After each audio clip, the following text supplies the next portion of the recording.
Welcome, welcome, welcome. Now that we got all the technical mumbo jumbo stuff done, which should be the easiest part, but sometimes it is the most interesting to figure out. We worry about the content. Yes, yes. Well, welcome. Thanks for taking the time today to join us. And we are super excited about tonight's content, Create Quality Questions for a Quality Life. It actually is what I say is a golden thread that is woven in all of our sessions and all of our content. And sometimes we don't even talk about what's really happening behind the scenes in our own selves, which are these questions. It's all about our internal dialogue. We all talk to ourselves all the time, but it's not about the quantity of that self-talk. It's about the quality of that self-talk and the power of the language and the language that we're using with ourselves. And it's not necessarily that you're asking the wrong questions. It's how you're asking those questions to yourself that makes a world of difference, that shapes our belief system. It shapes our identity. One question really can change your entire life.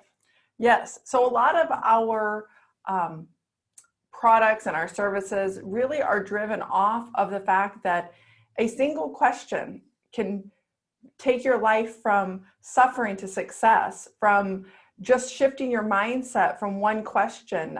We have our journal is called the Spark Journal, and we have a transformational game, and it's all about the questions. It's not the answers. It's the questions that are driving your thinking and the direction and the focus that you have. So we're going to get started. The first thing, just a reminder, if you have not done the download yet, go ahead and if you don't do it now, at least do it later. There's a lot of content in the download that we may not be covering tonight. Or if we cover it, this is a good follow-up to have. So highly recommend that you get that. That's free. And there's specific questions that I take you through in that workbook, the download. And the questions serve a purpose. It's about an awareness and an understanding, and to help you start to flip that switch just a little bit more. And like April said, some of those might not be covered tonight just because we get on a roll about something. So there's more detail in that that's going to help you along that path. Okay, so the first thing is the awareness of your primary question. So we're going to get right into it. Do you know you have a driving primary question that drives you each day? Kind of a motivator, but without a motivation behind it, just knowing, do you have something every day that you feel that after you do something, you have this question that either you've fulfilled or you're questioning, how do I say this? It's primary, like success or unfulfillment that you're feeling, that you ask yourself after you've experienced something. So the primary question is going to be about your focus in life. Now, these are not goals. Goals are different. We're going to achieve a goal, and then we're going to set a new goal. Your primary question is going to be driven by your belief system and your identity. Let's say, for example, your focus in life is to help other people. And so the question you might be asking yourself most often is, how can I help people? What can I do to help people? Now, I need you to be very careful about this, because I didn't necessarily mean to throw a wrench at you right at the very get-go, but I'm going to, and I guess there's no better time to do it. Your focus in life leads you to your primary question. Now, I use the example, how can I help people? Because we're focused on helping people. Let's use me for an example.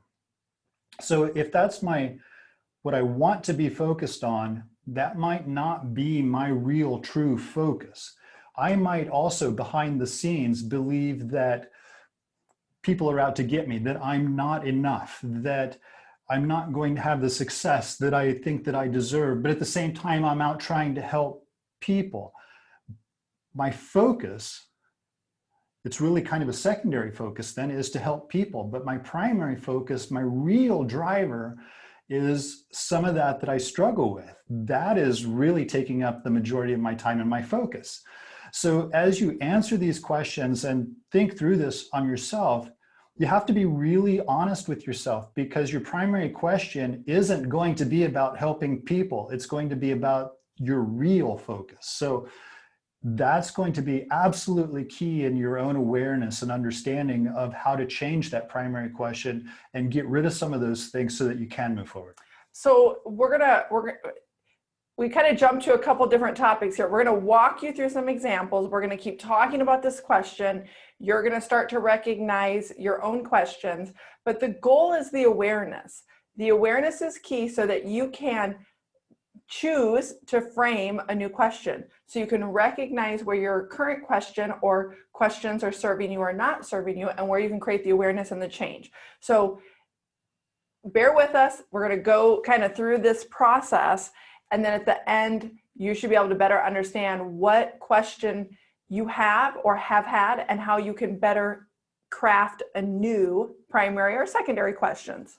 Right. Each of your primary questions, regardless of what it is, based on your focus, whatever that might be, there's going to be benefits of that question. Things that make you feel fulfilled in your life because it's matching your identity when you fulfill that question. There's also going to be some downsides to that question. Yeah. And so doing the exercise, I remember the first time when we were kind of experiencing this whole primary question ourselves, and we're doing the work, right? Because you got to do the work to grow. I remember thinking, what is my primary question? What is driving me? What have I been telling myself that I have been, it's not a goal like Kelly said, but what have I been telling myself that then at a point that I say I've reached that, like I've fulfilled that question? And it's interesting because once you become aware of your question, you understand, have you really been fulfilling it or just striving to fulfill a question that you never can truly fulfill?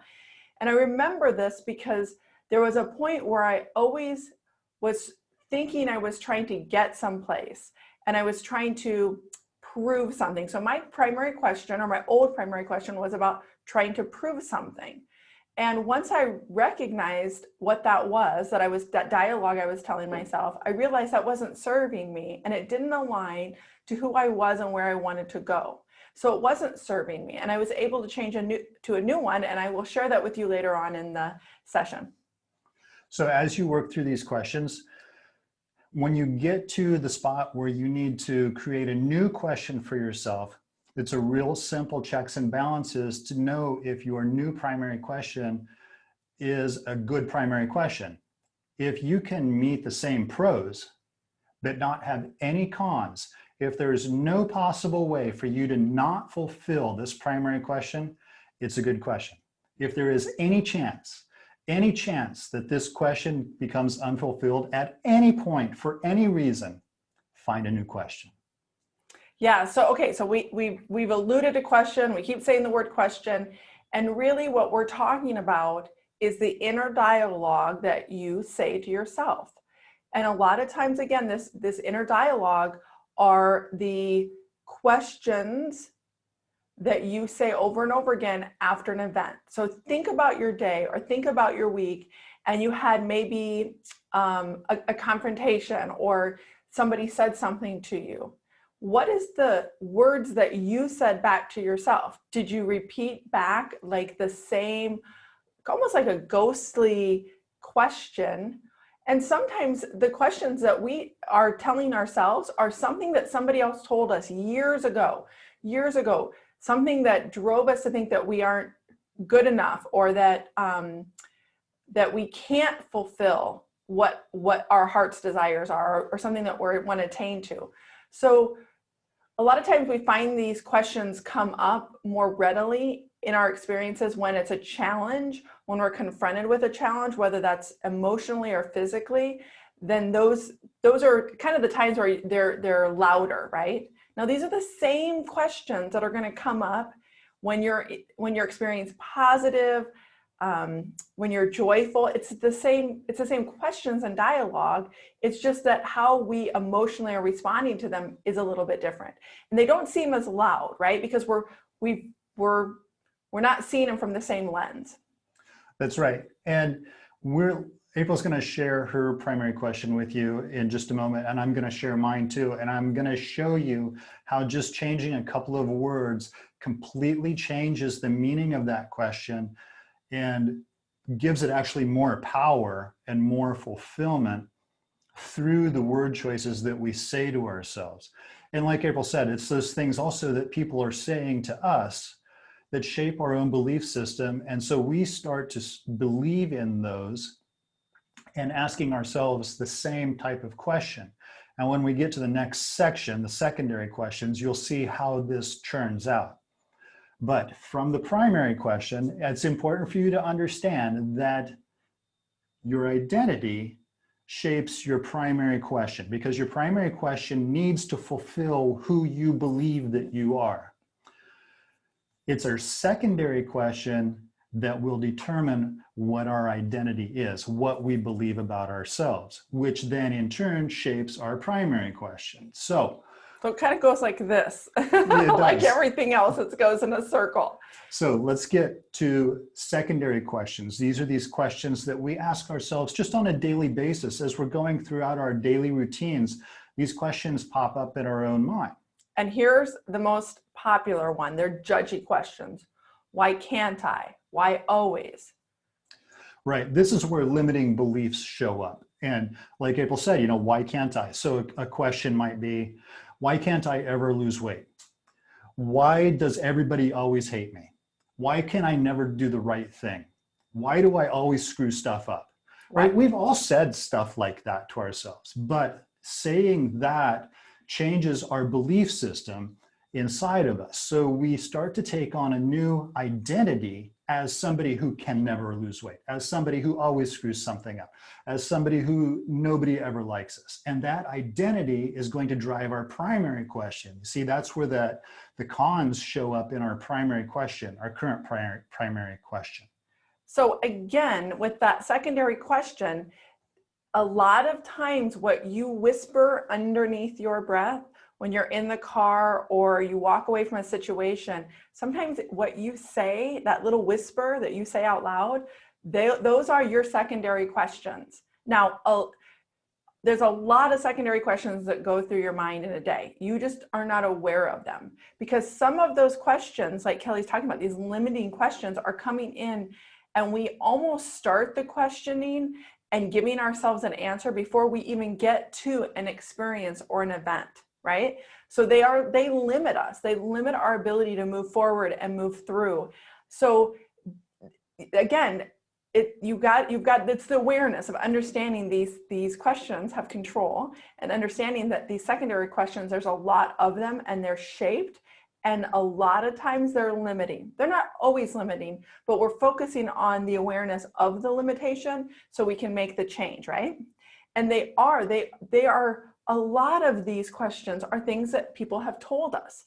People have already said them to us, and then we believed them, and then we repeat them over and over again. And then they become who we believe we are, but in a limiting fashion. And we actually shape other people's lives. You know, they shape our lives. But think about the people that you encounter in your day. That coworker who you wish just could be more. But you say to them, why do you always screw stuff up? Well, pretty soon they're going to start believing that they always screw stuff up. And if that's their identity, that's their mindset, guess what? They're always going to screw stuff up.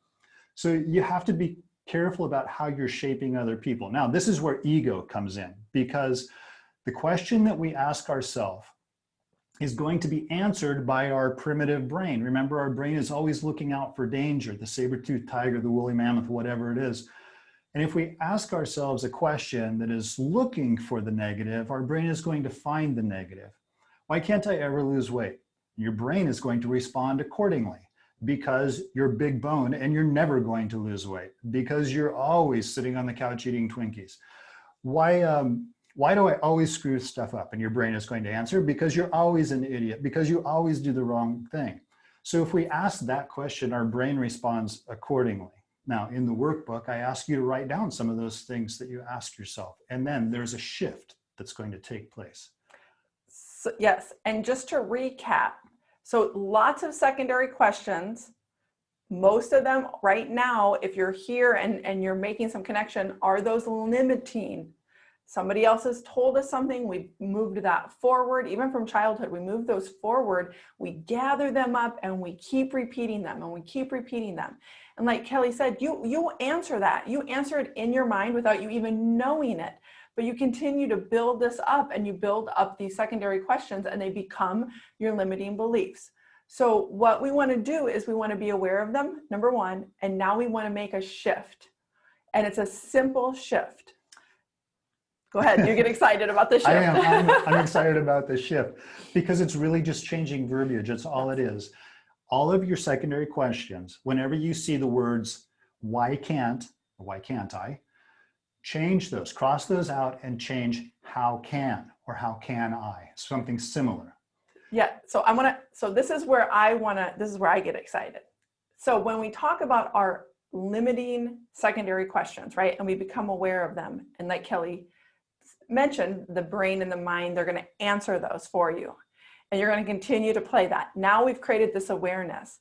But now with this awareness, when we make these shifts, we're taking our limited focus or our limited perspective, right? And we've only can see, our eyes and our mind can only see the one thing because it's limited. And as soon as you make the minor shifts and the awareness, you now have multiple possibilities in front of you.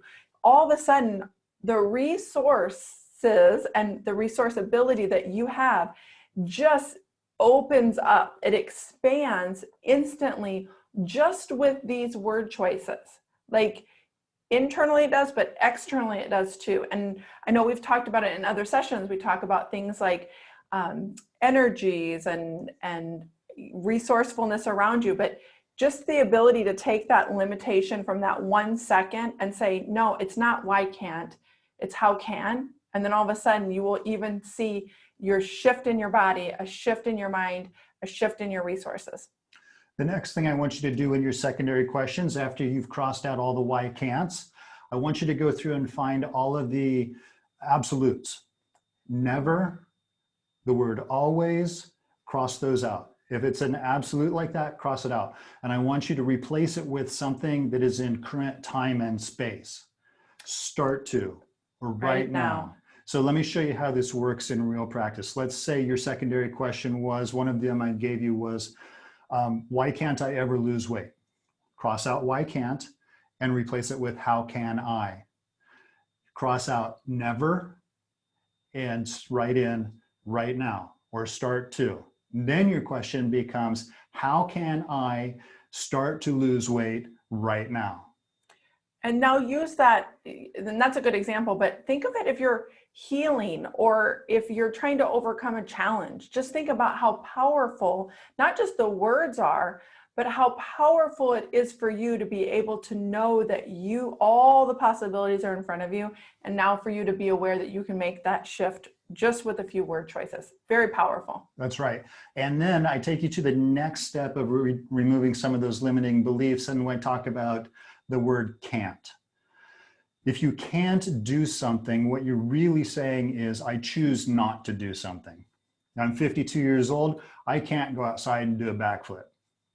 And really what I'm saying is, I choose not to go outside and do a backflip. For one, I'm going to just be flopping around on the ground, but and I don't want to call 911. It's something that I choose not to. Yes. But if you write all your can'ts, I can't, and then write, I choose not to, realize it's a choice. And once you realize that you're making a choice, it's powerful. You have just empowered yourself. You start to see all of those things that you can't do, and they disappear because you're choosing not to. And it's okay to choose not to do certain things like backflips in the yard, but understand that it's a choice. It's not a belief. It is a belief, but you're going to unlock that belief. And it's empowering you. It's taking back your own power. And like Kelly said, it's your own decision then. It's your own responsibility. You are taking that back and you become the one in charge of your thoughts, of your question, of your future. That's right. So far we've taken you through two types of questions, your primary question and your secondary question. We're going to get out of questions just for a moment. We'll come back to the third question. But first we have to talk to you about a fixed mindset and a growth mindset. And this is really where ego comes into play also. And our children love this topic. Right. So, well, and here's why. when we go through this and we talk about it, then you start to recognize it in other people. So our children are amazing at this, recognizing growth and fixed. It's in the terminology, it's in the word choices. So when we get caught saying something, they will point out that what mindset we're in. That's right. So example, a fixed mindset is going to be reactionary to something. A growth mindset is going to be responsive to something. Responsible, response-able, right? A fixed mindset is going to focus on self and protective of self. That's, again, ego-driven. A growth mindset is going to be inquisitive and always looking for answers. That's going to value the unknown. A fixed mindset is going to find blame, whether it's to other people or whether it's to ourselves. We blame ourselves, which is different than taking ownership and responsibility, and we'll talk about that later. A growth mindset looks for lessons. A fixed mindset will separate themselves from others, again, in protection of self. A fixed mindset, to them, it's either a right, wrong, it's black, white, or it's a win-lose situation. But a growth mindset is always looking for lessons, something to pull forward from that. So as you walked through those, I just was thinking through some of the questions, and I hope you can see where when he gave those examples of the difference between the growth and the fixed mindset, where some of those questions on why can't, or the blaming, or the questions that you may be telling yourself that are not serving, right? Where those fit into this really fixed mindset, and how quickly just a small shift in that, the terms and how we use the words, can really turn it from fixed to growth, where it's just the word. We're not talking about rewriting the whole book of self. We're saying awareness, small shifts, and you get a big change. Right. And that section in the workbook, Ed, right now is really just an awareness, because I need you to understand that we all spend time in both of those mindsets, a growth mindset and a fixed mindset. Sometimes we spend way more in one than we do the others. And sometimes during the circumstances that shifts just a little bit, but it's an awareness from which mindset you're working from. And when you understand what mindset you're coming from and are aware that you're in that mindset presently, that takes us to the next set of questions that are going to be important for you. And these are called pivot questions. So now we're in the pivoting section. Now it's going to get deep. Not really. So the pivot questions, their sole purpose is to get you out of the fixed mindset and start your brain into the growth mindset, right? It's to take you out of one and get you into something that you can be productive and successful in, rather than being stuck in fixed. And these are simple questions. Like we talk about all the time. Are your questions, are you judging yourself? Are your questions that you're asking and then answering, not serving you, are they judging? Are they judging yourself? Right. You can judge yourself against other people and places and events and things, and, you know, against the past, against the present. Absolutely. That isn't even there. You haven't, you need to be present. Another pivot question is this working? I mean, think of an area of your life that you have been struggling with, whatever it might be, whether it's in your health and wellness or your finances or your career or your relationships, and you're struggling with this. Just ask yourself, is this working? Is what I'm doing working? Yes or no? Don't analyze it.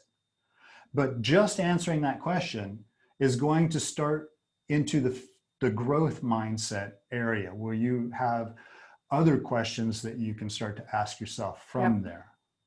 Yeah, and don't also just be the awareness of not getting caught in like never ending questions. Sometimes our secondary questions, you don't necessarily get an answer, you get another question, and then that question you don't answer, you get another question, and you just find yourself like digging a hole of questions and it's not going anywhere. So just be aware of that too. So in your pivoting questions, also be aware, is it a question, or do you just keep asking stuff that you can't answer, which is then, is it working? No.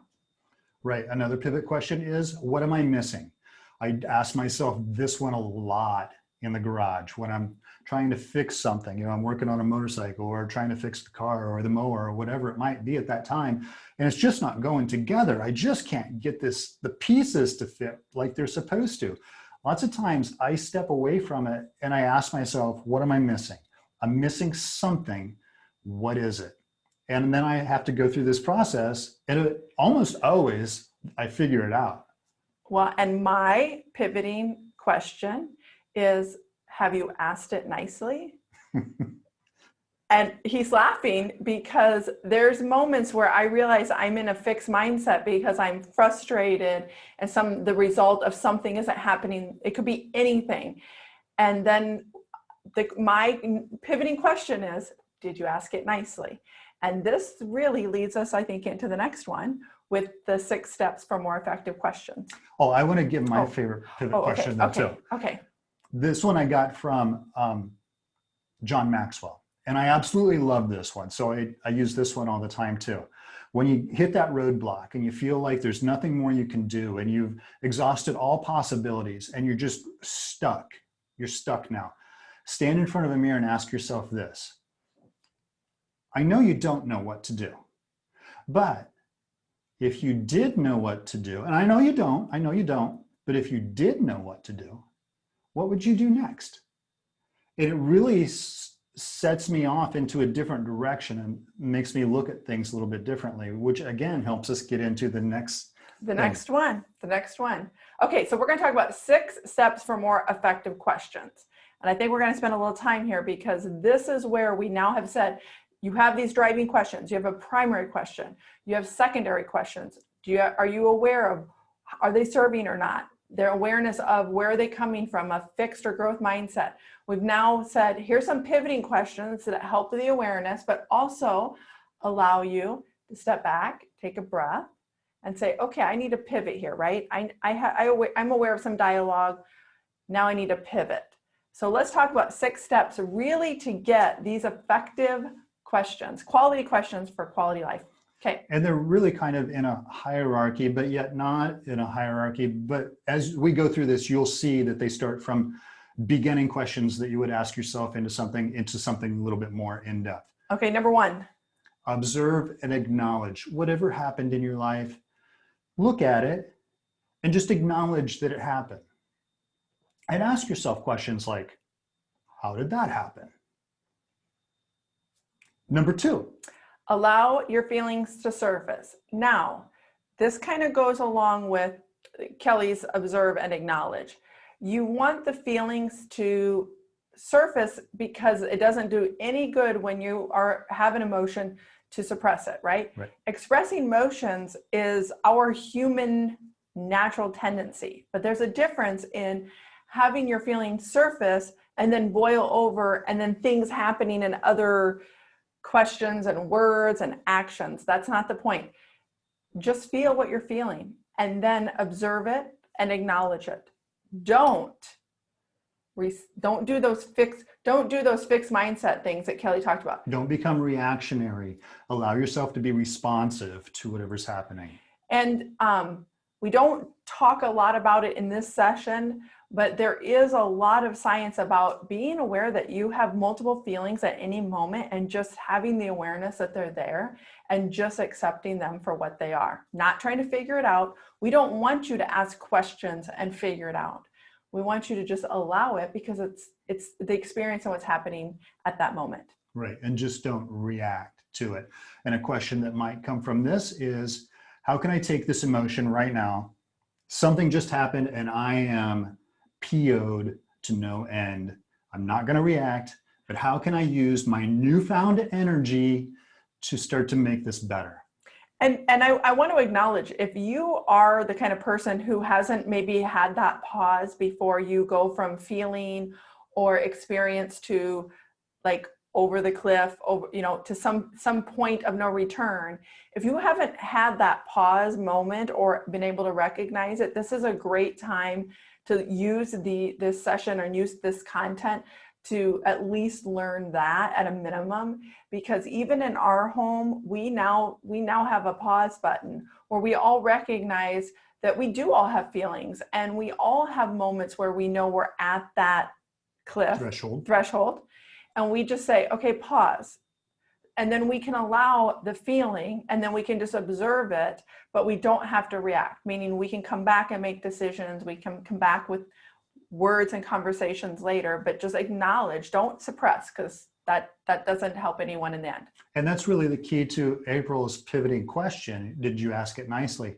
Because if the window's stuck and you can't get it open, you're getting more and more agitated, you're just going to start pushing harder. And then I would come through and say, well, did you ask it nicely? And she used to laugh at me when I'd say that. But what it does is it causes you to pause, and it shifts your mindset into frustration to Resourcefulness. Please window open for me. Or print for me, Right. Or finding stuff. You know, when you're frustrated and you can't find something and you're just running around the house saying, I can't find it. A perfect moment. Calm, change the question, and now you become more resourceful. Right. Number 3. Give support to yourself. Love yourself. This is so important. These questions, these primary questions and secondary questions, maybe that haven't served us, are not always coming from a loving friendship that is your inner dialogue. And now you need to understand the support that you provide yourself. You are your own hero. You are your own best friend. And look at these questions. And if you can't change them just by looking and recognizing them, think about what that would be if you were saying it to somebody that you loved. That's, excuse me, that's how I take it too. You know, we always give support to our loved ones. Think about that person in your life, that one person that you love and cherish and care for more than anybody else in the world, whoever that person is. And what if something happened in their life? You, of course, would be the first one there to support them, but what would you say to them? What would you do for them? You have to do the same thing to yourself, because really yourself should be that number one. And so give yourself the support that you would give out to somebody else. Yourself, self needs your support. And a question that might come from this is, what can I do right now to help make this situation better? 4 is reframing. And I think we've talked a little bit about the reframing, which is being aware of what it is and the language that's getting used, and then reframe it with new language. It's looking at it from a different perspective. You know, if you're struggling with something, it's okay to step back. Give yourself some time. When you come back, you're going to look at it from a different angle, from a different thing. This is, you know, again, when I'm in the garage, what am I missing? And I have to walk away. Maybe it's the next morning I come out and I look at it with fresh eyes, and the answer is obvious for me at that point. And so we have to do that with all different kinds of things in our life. Look at it from a different perspective.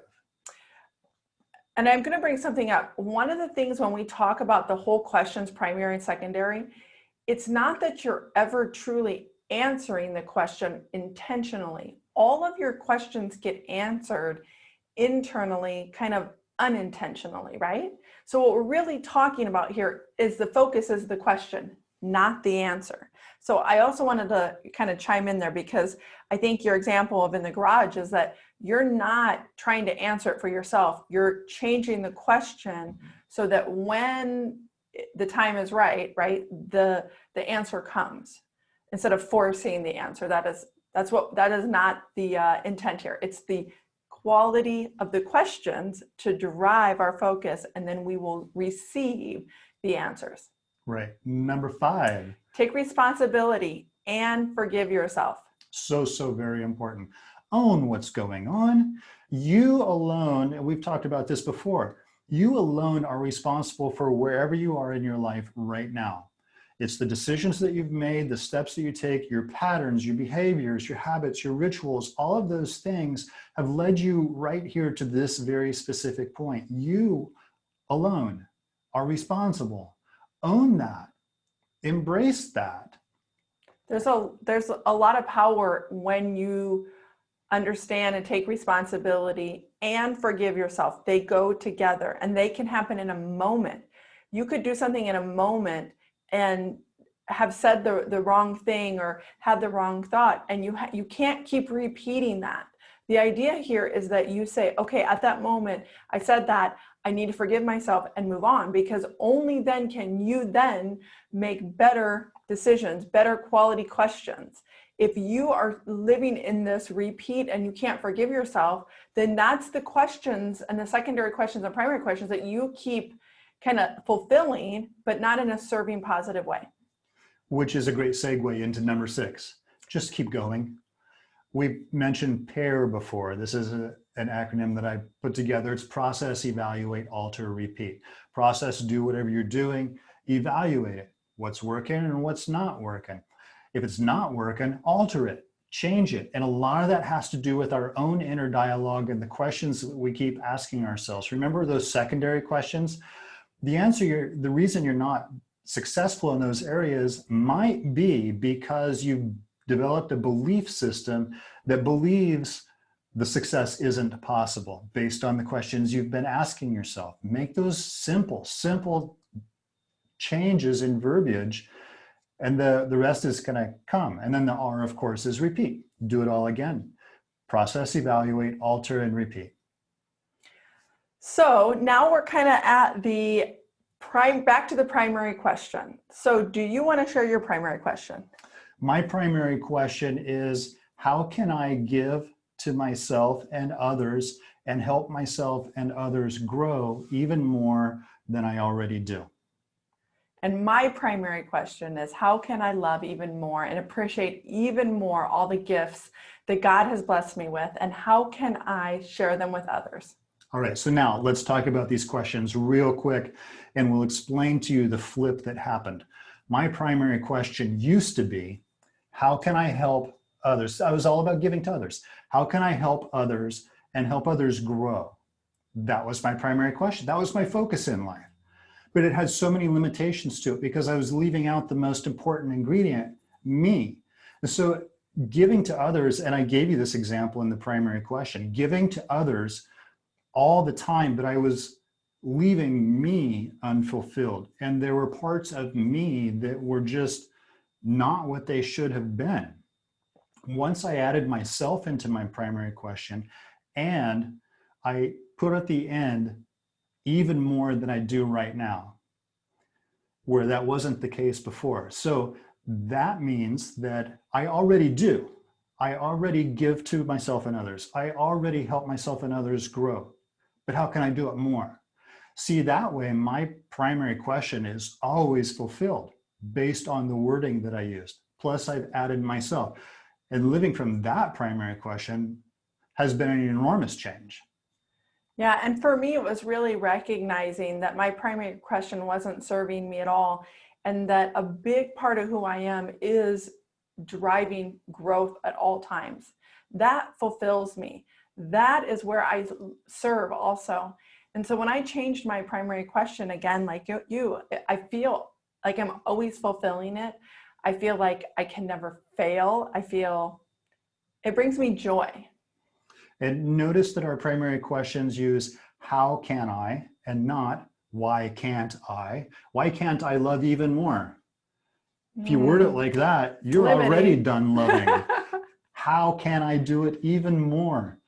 That means you're already doing it. You just want to do it more. See, those simple word choices changes your belief system, which changes your identity, which drives your primary question then. And for me, it also allowed me to be prepared, to be moving forward, and it gave me a compelling future. So even though I was living each day in the present, it also drove a very compelling future. Right on. All right. So now we've come to that point where we'd like to open it up for questions. So if you have a question, go ahead and unmute yourself. You can also type it into the chat window area. We usually do so. We do so on this question and answer thing. And sometimes we have no questions, and that's fine also. That's right. Don't forget to drop into projectfindyourfire.com to see what we're up to. You guys already have us on Facebook, so you see the craziness that is going on with us. Yeah, and we really hope this was valuable to you. We hope that this brought some awareness and some enlightenment to you. We hope that you find your primary question and are able to find it serving for you. Right. And you know how to reach out to us if you do have any questions. Sometimes after you think about it a little bit, you're like, oh, dang, I should have asked that. That's okay. Reach out. That's what we're here for. Yeah. All right. Thank you so much for spending the time with us. Again, I hope we see you next time. Absolutely. So stay tuned for the next workshop. Till next time.